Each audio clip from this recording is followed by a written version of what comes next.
Hello students, આપણે જોઈ રહ્યા છીએ ધોરણ 12નું ચેપ્ટર નંબર 5 એમ કોમર્સનો પરિચય. એની અંદર આપણો આજનો ટૉપિક છે ચૂકવણી માટેના વિકલ્પો. હવે તમને ખબર જ છે કે આપણે કંઈ પણ વસ્તુ ઓનલાઈન મંગાવતા હોય તો ચૂકવણી પણ આપણે ઓનલાઈન જ કરીએ છીએ, જેને આપણે કહી શકીએ છીએ ઇલેક્ટ્રોનિક ચૂકવણી અથવા તો ઓનલાઈન પેમેન્ટ. બરાબર. તો હવે આજના ટૉપિકમાં આપણે જોવાનું છે કે આ ઓનલાઈન પેમેન્ટ આપણે કઈ રીતે કરી શકીએ. એમ તો આપણે બધાને ખબર જ છે કે ક્રેડિટ કાર્ડથી, ડેબિટ કાર્ડથી, પછી એના માટેના ઘણા વોલેટ આવે છે, તેનાથી પણ આપણે ચૂકવણી કરી શકીએ છીએ. તો એની અંદર ચૂકવણી કઈ રીતે થાય છે, એની અંદર વચ્ચે કેટલા પક્ષ ભાગ ભજવે છે, તે બધી વસ્તુ હવે આપણે આજના ટૉપિકની અંદર જોવાનું છે. તો હવે સૌથી પહેલું જોઈએ આપણે ક્રેડિટ કાર્ડ. એટલે કે જ્યારે આપણે ક્રેડિટ કાર્ડથી ચૂકવણી કરીએ, પેમેન્ટ કરીએ, તો એ પેમેન્ટ આપણા ખાતામાંથી એ રૂપિયા કટ થઈને સામેવાળાના ખાતા સુધી કઈ રીતે પહોંચે છે, એની અંદર વચ્ચે કેટલા પક્ષ આવે છે, તે વસ્તુ જોવાનું છે. તો હવે આ ક્રેડિટ કાર્ડમાંથી સૌથી પહેલો ક્વેશ્ચન છે કે જે બોર્ડની અંદર પૂછાય છે. એકદમ સિમ્પલ ક્વેશ્ચન છે, છતાંય તમે એમાં ગૂંચવાઈ જશો. ક્વેશ્ચન તમને પૂછાશે કે ચૂકવણી માટેનો સૌથી વધુ પ્રચલિત વિકલ્પ નીચેનામાંથી કયો છે. તો એમ તો આપણે જોઈએ, નીચે તમને ઓપ્શન પણ આપેલા હશે કે credit card, debit card, net banking, આવા બધા ઘણા વિકલ્પ આપેલા હશે. અને એવી રીતે આપણે જોઈએ તો આ બધા વિકલ્પ પણ વધારે પ્રચલિત છે જ, પરંતુ આપણી બુક પ્રમાણે જોઈએ તો સૌથી વધુ પ્રચલિત વિકલ્પ છે ક્રેડિટ કાર્ડ. તો તમારો આન્સર આવશે ક્રેડિટ કાર્ડ. ખાસ યાદ રાખજો કે ચૂકવણી માટેનો સૌથી વધુ પ્રચલિત વિકલ્પ છે ક્રેડિટ કાર્ડ. હવે તમને બીજું એક વસ્તુ પૂછાય છે આની અંદરથી કે ક્રેડિટ કાર્ડ દ્વારા જ્યારે આપણે ટ્રાન્ઝેક્શન કરીએ છીએ એ પહેલાં આપણે ક્રેડિટ કાર્ડ કોણ આપે છે. તો એ ક્રેડિટ કાર્ડ આપણે તો જે બેંકનું અકાઉન્ટ હોય ત્યાં જઈને જ લઈ આવીએ છીએ, પરંતુ તમે જોયું હશે કે ક્રેડિટ કાર્ડની ઉપર વિઝા છે, પછી માસ્ટર કાર્ડ છે, રૂપે છે, એવું કંઈક લખેલું તમે જોયું હશે. તો એ આપને ક્રેડિટ કાર્ડ ભલે આપણી બેંક આપતી હોય, પણ ક્રેડિટ કાર્ડની સુવિધા એ વિઝા છે, રૂપે છે, માસ્ટર કાર્ડ છે, તે કંપની દ્વારા આપને આપવામાં આવે છે. તો તેને જ કહેવામાં આવે છે ઇસ્યુઇંગ બેંક. એટલે મેં અહીંયા લખેલું જ છે કે ઇસ્યુઇંગ બેંક એ ગ્રાહકને ક્રેડિટ કાર્ડ આપે છે. તો તમને કદાચ ક્વેશ્ચન એવો પૂછાઈ શકે કે ઇસ્યુઇંગ બેંક કોને કહેવાય, કાં તો એવી રીતે પૂછાય કે ગ્રાહકને ક્રેડિટ કાર્ડની સુવિધા કોણ પૂરી પાડે છે. તો તેનો આન્સર આવશે ઇસ્યુઇંગ બેંક. એવી જ રીતે એક બીજી પણ બેંક છે જે છે એક્વાયરિંગ બેંક. તો એક્વાયરિંગ બેંક એટલે શું? તો જ્યારે પણ આપણે ક્રેડિટ કાર્ડનો યુઝ કરીને પેમેન્ટ કરતા હોઈએ તો સામે જે આપણું આ પેમેન્ટ સ્વીકારે છે તે બેંકને કહેવામાં આવશે એક્વાયરિંગ બેંક. એટલે કે આપણે જેને પણ પેમેન્ટ કરવાનું છે તેનું જે બેંકની અંદર અકાઉન્ટ હોય, ખાતું હોય, તે બેંકને કહેવામાં આવશે એક્વાયરિંગ બેંક. તો હવે આ એક્વાયરિંગ બેંકનું કામ શું છે, એ શું કરે છે? તો આ એક્વાયરિંગ બેંક છે એ ઓનલાઈનની જે પણ આપણે ડેટા મોકલાવીએ છીએ ક્રેડિટ કાર્ડ થ્રુ, તે ડેટાની ચકાસણી કરે છે અને પેમેન્ટની પણ ચૂકવણી કરે છે. મીન્સ કે એ જે ક્રેડિટ કાર્ડ છે તે વેલિડ ક્રેડિટ કાર્ડ છે, વેલિડ ઉપયોગકર્તાનું છે, તે બધી જ વિગતની ચકાસણી કરશે. એટલે કે જે ક્રેડિટ કાર્ડ છે તે અધિકૃત વ્યક્તિનું છે કે નહીં તે સૌથી પહેલાં તો ચેક કરશે. અને જો એ અધિકૃત વ્યક્તિનું હશે તો ત્યારબાદ એ એક અકાઉન્ટમાંથી બીજા અકાઉન્ટમાં રૂપિયા ટ્રાન્સફર કરશે. તો આ થયું ઇસ્યુઇંગ બેંક અને એક્વાયરિંગ બેંક, જે હાલમાં ઘણીવાર પૂછાઈ ગયું છે. ખાસ યાદ રાખજો, તમે ઘણીવાર પૂછાય છે ઇસ્યુઇંગ બેંક અને એક્વાયરિંગ બેંક. હવે એ જ રીતે તમને બીજું પણ પૂછાય છે કે ગ્રાહકની અધિકૃતતા કઈ બેંક દ્વારા સાબિત કરવામાં આવે છે. તો તે બેંક પણ થશે એક્વાયરિંગ બેંક. હવે એ જ રીતે આપણે નેક્સ્ટ જોઈએ તો જ્યારે પણ આપણે ઓનલાઈન ટ્રાન્ઝેક્શન કરીએ છીએ ત્યારે જે આખો વ્યવહાર છે કે એક અકાઉન્ટમાંથી બીજા અકાઉન્ટમાં રૂપિયા ટ્રાન્સફર કરવા, તો એની અંદર કેટલા પક્ષ ભાગ ભજવે છે, એટલે કે વચ્ચે કેટલા પક્ષ આવે છે. તો એનો આન્સર આવશે 4 પક્ષ. તો સૌથી પહેલાં આ પણ તમને ક્વેશ્ચન પૂછાઈ શકે છે કે જ્યારે પણ આપણે ક્રેડિટ કાર્ડ દ્વારા ખરીદી કરતા હોઈએ ત્યારે વ્યવહારમાં કેટલા પક્ષનો સમાવેશ થાય છે. તો તે આન્સર આવશે 4 પક્ષ. તો એ 4 પક્ષ કયા? તો સૌથી પહેલું પક્ષ છે ક્રેડિટ કાર્ડ ધારક ગ્રાહક. એટલે કે જે ગ્રાહક દ્વારા એ ક્રેડિટ કાર્ડ લેવામાં આવ્યું હોય તે. બીજું કોણ? તો બીજું છે વિક્રેતા. એટલે જેવી રીતે આપણે આગળ પણ વાત કરી કે જે એવી બેંક છે કે જે આપણું ક્રેડિટ કાર્ડને સ્વીકારશે તેને કહેવામાં આવશે વિક્રેતા. હવે નેક્સ્ટ પાછું પણ આ વચ્ચે અહીંયા આવે છે ઇશ્યુઇંગ બેંક. જેવી રીતે આપણે આગળ જોયું હતું કે ઇશ્યુઇંગ બેંક ગ્રાહકને ક્રેડિટ કાર્ડ આપે છે અને એ વિક્રેતાને ચૂકવણીની ખાતરી આપશે. એવી જ રીતે હવે નેક્સ્ટ છે ચોથા નંબર પર એક્વાયરિંગ બેંક. જે પણ આપણે આગળ જોઈ જ લીધું છે કે એક્વાયરિંગ બેંક એ વિક્રેતા સાથે ખાતું સ્થાપિત કરતી નાણાકીય સંસ્થા છે અને તે ક્રેડિટ કાર્ડની યથાર્થતા ચેક કરશે અને એ અધિકૃત વ્યક્તિનું ક્રેડિટ કાર્ડ હશે તો ત્યારબાદ એ ચૂકવણી પૂરી કરશે. હવે તમને એક બીજી રીતે પણ આમાંથી ક્વેશ્ચન પૂછાય છે કે ઇશ્યુઇંગ બેંક કોને કહેવાય છે, અથવા તો કે કઈ બેંક ગ્રાહકને ક્રેડિટ કાર્ડ આપે છે અને વિક્રેતાને ચૂકવણીની ખાતરી આપે છે.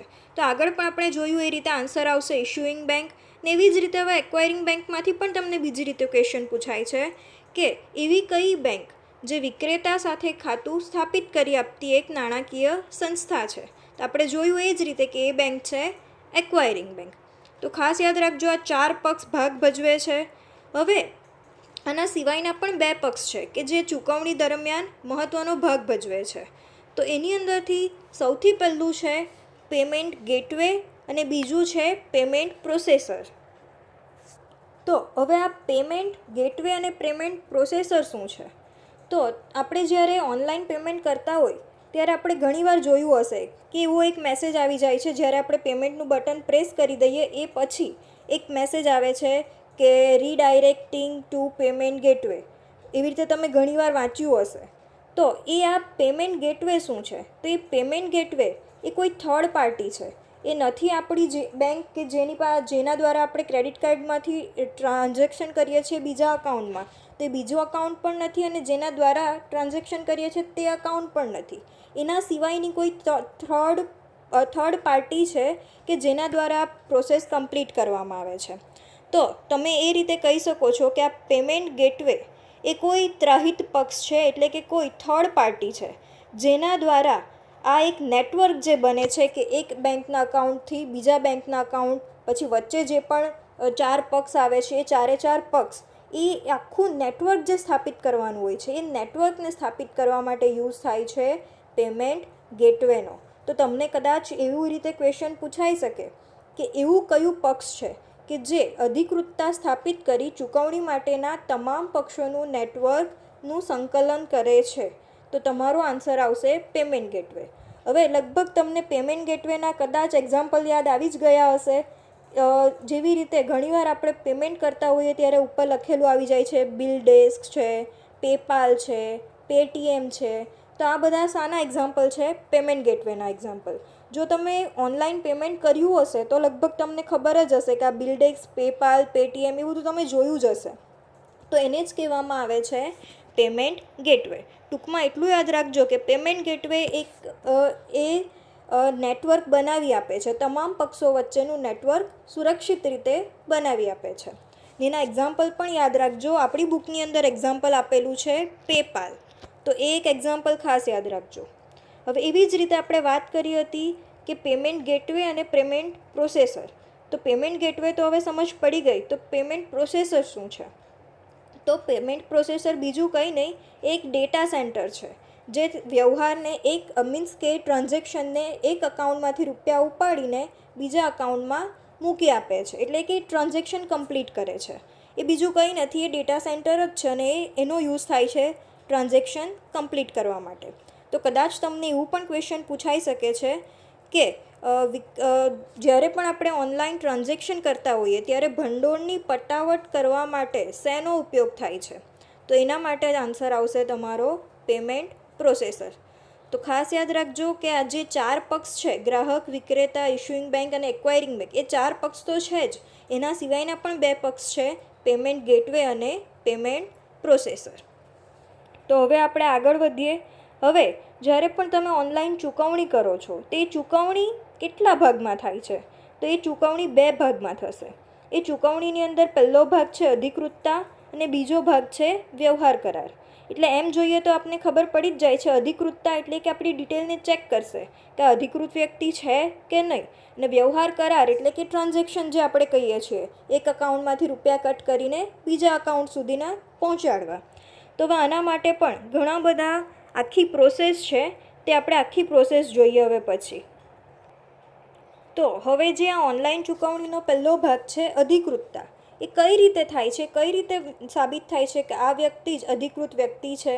તો એના માટેની આ એક નાનકડી પ્રોસેસ છે.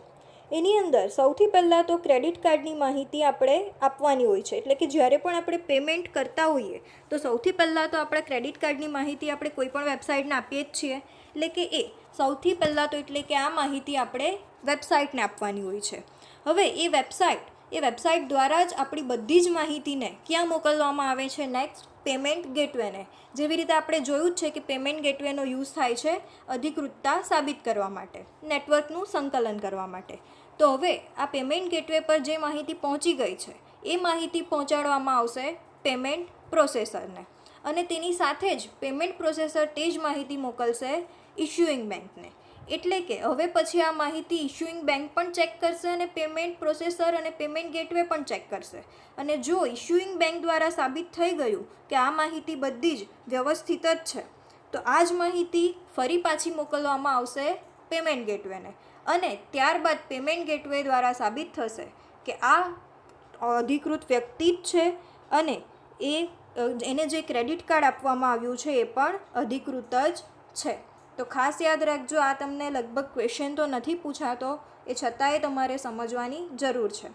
હવે એવી જ રીતે જોઈએ આપણે નેક્સ્ટ જે છે એ વ્યવહાર કરાર એટલે કે ચૂકવણી. હવે એ જ રીતે વ્યવહાર કરાર એટલે કે ચૂકવણીમાં પણ સેમ જ છે આખી પ્રોસિજર, પરંતુ એની અંદર વિક્રેતાની માહિતીઓ લેવામાં આવે છે. પછી ત્યારબાદ એ જ માહિતીઓને પેમેન્ટ ગેટવેને મોકલવામાં આવે છે. ત્યારબાદ એ પેમેન્ટ ગેટવે દ્વારા એ જ માહિતીને મોકલવામાં આવે છે પેમેન્ટ પ્રોસેસરને, અને આ પેમેન્ટ પ્રોસેસર છે તે એકી સાથે એ માહિતી મોકલે છે ઇશ્યુઇંગ બેંકને અને એક્વાયરિંગ બેંકને. ત્યારબાદ ઇશ્યુઇંગ બેંક જો બધી જ વિગત વ્યવસ્થિત હશે તો એ ગ્રાહકને બિલ મોકલી આપશે, અને એક્વાયરિંગ બેંક આ તમામ વ્યવહારને પૂરો કરશે. એટલે કે જ્યાં આપણે રૂપિયા પહોંચાડવાના છે ત્યાં સુધી પહોંચાડી આપશે. તો આ થઈ આપણી પ્રોસેસ ઓથોરાઇઝેશન અને વ્યવહાર કરાર, એટલે કે અધિકૃતતા અને વ્યવહાર કરાર અથવા તો ચૂકવણી. તો આ ઓનલાઈન ચૂકવણીના જે બે ભાગ છે એ લગભગ તમને ડિટેલમાં તો નથી પૂછાતા, પણ કયા બે ભાગ છે એ કદાચ તમને પૂછાઈ શકે છે. તો ખાલી એના બે નામ યાદ રાખજો કે અધિકૃતતા અને વ્યવહાર કરાર અથવા તો ચૂકવણી. હવે એવી જ રીતે જે આપણે ઓનલાઈન ટ્રાન્ઝેક્શન કરીએ છીએ તો આપણું ટ્રાન્ઝેક્શન સિક્યોર થાય, સુરક્ષિત ટ્રાન્ઝેક્શન થાય, તેના માટે શેનો ઉપયોગ થાય છે? તો એના માટે એક પ્રોટોકોલ છે SET, સિક્યોર ઇલેક્ટ્રોનિક ટ્રાન્સફર. તો આ પ્રોટોકોલનો યુઝ થાય છે એકદમ સિક્યોરલી એટલે કે સુરક્ષિત રીતે ઓનલાઈન ટ્રાન્ઝેક્શન કરવા માટે. હવે આ ક્વેશ્ચન વારે ઘડીએ પૂછાય છે, બહુ જ વાર પૂછાઈ ગયો છે અત્યાર સુધીમાં, કે ઓનલાઈન ટ્રાન્ઝેક્શન અથવા તો ઓનલાઈન વ્યવહારોને સુરક્ષિત કરવા માટે કયો પ્રોટોકોલ યુઝ થાય છે? તો એ પ્રોટોકોલનું નામ છે SET. હવે તમને આનું ફૂલ ફોર્મ પણ ઘણીવાર પૂછાય છે. SET એટલે કે સિક્યોર ઇલેક્ટ્રોનિક ટ્રાન્સફર. ખાસ યાદ રાખજો, એક જ લાઈન છે પણ આ ઘણીવાર પૂછાઈ ગયું છે અત્યાર સુધીમાં. તો હવે આપણે એવી જ રીતે નેક્સ્ટ જોઈએ કે ક્રેડિટ કાર્ડના ફાયદા કયા કયા છે અને એની મર્યાદાઓ કઈ કઈ છે. તો સૌથી પહેલાં તો ક્રેડિટ કાર્ડનો ફાયદો, ડેબિટ કાર્ડનો, ક્રેડિટ કાર્ડનો બધાનો જ એક ફાયદો છે કે આના માટે આપણે જ્યારે પણ પેમેન્ટ કરવું હોય ત્યારે ઓનલાઈન જ કરી શકીએ છીએ. એના માટે કોઈ કેશની આપણે જરૂરત નથી.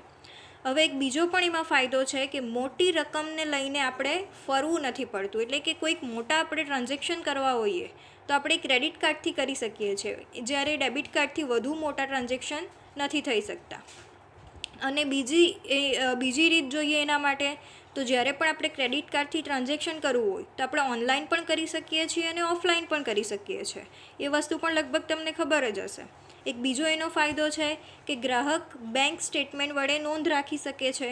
એટલે કે જો આપણે ક્રેડિટ કાર્ડનો યુઝ કરતા હોઈએ તો તમામ સ્ટેટમેન્ટ મીન્સ કે આપણે કેટલા ટ્રાન્સફર રૂપિયા થયા, કેટલા ડેબિટ થયા, ક્રેડિટ થયા, એ આપણે પાસબુક આપણી પાસે હોય જ છે, એટલે બધી આપણને ખબર પડી જ જાય છે. એ તો લગભગ બધા જ જે ઓનલાઈન પેમેન્ટની મેથડ છે તે બધાનો જ આ ફાયદો છે. એવી જ રીતે બીજો એનો ફાયદો અહીંયા દર્શાવ્યો છે કે બેંક ખાતામાં રોકડ ન હોવા છતાં પણ આપણે ખરીદીની સુવિધા શક્ય છે. હા, એક આ વસ્તુ બધા કરતાં અલગ છે. જ્યારે પણ આપણે ડેબિટ કાર્ડનો યુઝ કરતા હોઈએ ત્યારે સૌથી પહેલાં તો આપણા બેંકના ખાતાની અંદર રૂપિયા હોવા જોઈએ, પૂરતી રકમ હોવી જોઈએ. જ્યારે ક્રેડિટ કાર્ડમાં અમુક આપણી ધિરાણ મર્યાદાના આધારે અમુક રૂપિયા જે ક્રેડિટ કાર્ડ જે બેંક દ્વારા આપવામાં આવ્યું હોય તે બેંક અમુક રૂપિયા આપને ચૂકવવાની સુવિધા આપે છે. જો આપણા અકાઉન્ટમાં ના પણ હોય તો પણ એ આપને રૂપિયા ચૂકવવાની સુવિધા આપે છે. તો સૌથી મોટો આપણે આ એક ફાયદો ગણાવી શકીએ છીએ. તો આ એક તમે ખાસ યાદ રાખજો કે આ બધા કરતાં અલગ વસ્તુ છે કે બાકીનું જે આપણે ડેબિટ કાર્ડ યુઝ કરીએ છીએ તે ડેબિટ કાર્ડમાં જો આપણા અકાઉન્ટમાં રૂપિયા ના હોય તો આપણે એનાથી ખરીદી નથી કરી શકતા. પરંતુ ક્રેડિટ કાર્ડમાં અમુક રૂપિયા એ બેંક દ્વારા આપને આપવામાં આવે છે જે અમુક ટાઈમની અંદર આપણે ફરી પાછા ચૂકવવાના હોય છે. તો એ આનો સૌથી મોટો ફાયદો આપણે કહી શકીએ છીએ. હવે એ જ રીતે એના ગેરફાયદાઓ જોઈ લઈએ કે એની મર્યાદાઓ જોઈ લઈએ. તો ક્રેડિટ કાર્ડ દ્વારા આપણે જાણીએ જ છીએ કે એકદમ ઓછી રકમ તમારે ટ્રાન્સફર કરવી હોય તો એ પણ નથી થઈ શકતી, અને બહુ જ મોટી એટલે કે બહુ જ ઘણા રૂપિયા આપણે ટ્રાન્સફર કરવા હોય તો એ પણ ક્રેડિટ કાર્ડ દ્વારા થઈ શકતા નથી. એ જ રીતે આપણે જોઈએ તો તમે જ્યારે પણ ક્રેડિટ કાર્ડ ક્યાંય પણ આપણે લઈ જઈએ તે ખોવાઈ જવાની અથવા તો ચોરાઈ જવાની શક્યતા એ પણ રહેલી જ છે. જે ડેબિટ કાર્ડની અંદર પણ છે કે એ પણ ખોવાઈ ગયું ને ચોરાઈ ગયું તો બની શકે કે તમારા જે રૂપિયા હશે અકાઉન્ટમાં તે બધા જ સામે જે લઈ ગયા તે રૂપિયા ઉપાડી લેશે. તો આ જ એની મર્યાદા છે અને આ જ એના ફાયદાઓ છે. તો હવે આપણે એની મર્યાદાઓ અને ફાયદાઓ તો જોઈ લીધા છે. હવે પછી આપણે જોઈએ ચૂકવણી માટેનો બીજો વિકલ્પ જે છે ડેબિટ કાર્ડ. હવે તમે જાણો જ છો એમ તો ડેબિટ કાર્ડ અને ક્રેડિટ કાર્ડ બંને સેમ જ છે. એ દેખાવમાં પણ કાર્ડ સેમ જ હોય છે અને એનું કાર્ય થોડુંક અલગ છે કે જે આપણે જ્યારે પણ ડેબિટ કાર્ડનો યુઝ કરીએ છીએ ત્યારે આપણે આગળ પણ જોયું એ રીતે કે સૌથી પહેલાં તો તમારા ખાતામાં રકમ હોવી જોઈએ. જો ખાતામાં રકમ હશે તો જ તમે એનું ટ્રાન્ઝેક્શન કરી શકશો. હવે તમને આ ડેબિટ કાર્ડમાંથી ક્વેશ્ચન પૂછાતા હોય તેવો પહેલો એક ક્વેશ્ચન છે કે એવું કયું કાર્ડ છે કે જે ગ્રાહકના બેંક ખાતામાંથી સીધા જ વેપારીના બેંક ખાતામાં રકમનું હસ્તાંતરણ કરે છે, એટલે કે સ્થળાંતરણ કરે છે. તો આપણે જાણીએ જ છીએ કે ક્રેડિટ કાર્ડની અંદર વચ્ચે ઘણા બધા પક્ષ ભાગ ભજવે છે, જ્યારે ડેબિટ કાર્ડની અંદર એ વસ્તુ આવતું જ નથી, કારણ કે જો આપણા અકાઉન્ટમાં રૂપિયા હશે તો જ એને ટ્રાન્સફર કરવાના છે. વગર જો રૂપિયા નહીં હોય તો એને ટ્રાન્સફર કરવાનો સવાલ જ નથી, એટલે એ બધા પક્ષ અહીંયા ભાગ નહીં ભજવે. તો આ એક ક્વેશ્ચન પૂછાઈ શકે છે. પછી બીજો પણ એક એવો ક્વેશ્ચન પૂછાય છે કે એવું કયું કાર્ડ જે ગ્રાહકને ખરીદીની મર્યાદામાં રાખે છે અથવા તો ગ્રાહકને ક્ષમતા કરતાં વધુ ખરીદીની પરવાનગી આપતું નથી. તો એ પણ આપણે કહી જ શકીએ છીએ કે ડેબિટ કાર્ડ, એટલે કે જો આપણા અકાઉન્ટમાં રૂપિયા ના જ હોય તો આપણે ડેબિટ કાર્ડથી પેમેન્ટ નથી જ કરી શકતા, જે આપને ખબર જ છે. તો આવા એક બે ક્વેશ્ચન આની અંદરથી પૂછાઈ શકે તેવા છે. બાકી બીજા કોઈ ક્વેશ્ચન આની અંદરથી પૂછાય તેવા નથી. એટલે આ ડેબિટ કાર્ડમાંથી તો લગભગ જે પણ ક્વેશ્ચન પૂછાશે એનો આન્સર લગભગ તો તમે લખી જ શકશો. તો આજના માટે આપણે આટલું જ રાખીએ. હવે પછીનો જે પાર્ટ છે આપણા ચેપ્ટરનો તે આપણે નેક્સ્ટ વિડીયોમાં જોઈશું. Okay, good bye, take care.